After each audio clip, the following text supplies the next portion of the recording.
guys needed it? Well, he didn't shoot the ball well. He was 8 for 24, but he did a good job getting to the free throw line, having 12 rebounds. And when he's rebounding the basketball, we know he's engaged and ready to go. But we just didn't close the game out the right way. I thought, once Zook went down, like we had to play a different style of basketball that we're not really good at. And, continue to trust the pass, continue, if you don't have it, get to the next action. And I thought it was really disappointing, like I said, in that fourth quarter, just offensively how we played. And speaking of Zoo, if I can, is there any – I know it's right after the game. Is there any update? I haven't had a chance to talk to him, no. Thank you. Coach, we talked about Chris Dunn earlier in the press conference, and just setting the tone throughout the game. Can you just speak on his performance as he set the tone early? Yeah. Made a big three. I thought he did a good job of just trying to harass Luka, try to pick him up high, try to give him different looks, and so defensively, like I said, he's our heart, defensively, and, loose ball, dive on the ground first to the floor, and that's just who he is. And so we need that energy every single night. Coach, a little bit outside the lines, how do you personally deal on a streak like this? How do you manage your own feelings and expectations coming to work, giving it everything that you have, and not getting the results all the time?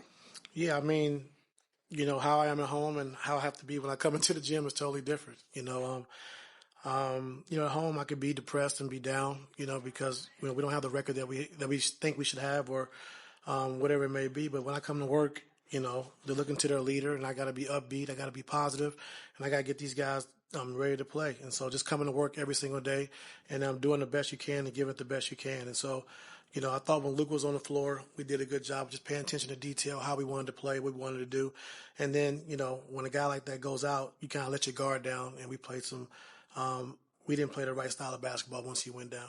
Coach, John Collins had one of his better games as a Clipper so far, 12 rebounds. What did you see from him, or what did you like from him? Yeah, his energy was good. And I thought having him set pick and rolls, when Brook was on the floor, and have Brook space and have him roll, I thought was really good for us. But like I said, 12 rebounds, and he made a huge three when we couldn't stop the bleeding. He made a huge three in the corner. Hey, Ty, with a win like tonight, you guys' first home win since the 31st of October. Can a win like tonight kind of propel you guys forward to hopefully get some wins under the belt? Yeah, I hope so. We got to start at 1, and we told our guys that today. I thought we came out with the right intent, like I said. Being up 15 at halftime, I thought we should have been up probably 20 to 25.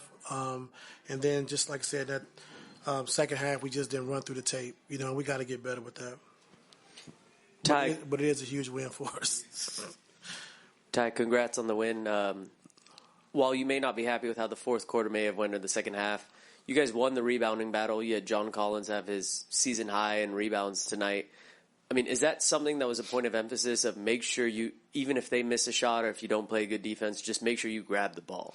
Yeah, it was a point of emphasis, but we still give up 7 to Laravia. He still has 7 offensive rebounds, and we talked about, he's going to crash every single time. We got to make sure we hit, check, hit, and then pursue the basketball. And he beat us to the ball all night, so we got to get better, with those guards who are crashing. We got to get better as far as taking care of those. Ty, you mentioned, let go of the rope a little bit, in the fourth quarter. It started at the end of the third, going into the fourth. How much of this... Not let go of the rope, but we just didn't play the right way. Okay. Didn't play the right way. Yeah. How much of this stretch for you guys to begin the season is mental, where if it starts to go a little bit south, maybe guys are wondering what could go wrong next rather than just making sure to just keep chugging along? Yeah. That's been our problem. I think when things go wrong, they snowball quick, and then we just kind of lose focus on what we have to do. And so, teams are going to make runs. You can't get discouraged, and so you just got to play through the tape. No matter when it gets tough, we got to get tougher. And so tonight, like I said, we did, make some big shots. KD made a big three. JC made a big three. James made a big three to solidify the win. But we just got to understand, the situation with Zoo, how we want to play when Brook's on the floor. Got to play a different style. Coach, going back to Brook, he's somebody that's been in and out of the lineup, but today he came up big for you guys, knocking down 3 big ones. What does it do for you guys offensively, kind of having a 5 that can kind of stretch and kind of open the lanes for James and Kawhi to kind of get others involved, but specifically him who can step away and knock down those shots for you guys? Yeah, it's huge. can't tell you what really gives us problems when when he's open, he can make shots, and teams respect him for making shots, and he can make shots 4 or 5 feet behind the line as well. And so if we get the right matchups, we could take advantage of that. Ty, first, how's Yannick doing? I know he's inactive the last couple games. How's his knee? I'm not sure. And just understanding what you have as far as like you're going to have to play Brook more often. How can you kind of? I know I asked Virginia this earlier this week, but how can you kind of use him more as a guy that can balance you instead of just having him out there stuck on the 3-point line? We got to try to get him down to the block, especially when smaller guys are guarding him. I thought he came in, like I said, and did a good job. And I'm not disappointed in the guys because we had to play a different style of basketball when Zoo only plays 10 minutes. And so you got to change, mid-game of how you want to play. I just don't think we were prepared for that. But he's huge because he can post smaller guys. We got to be ready to play through that. And then when he's on the perimeter, he can make shots.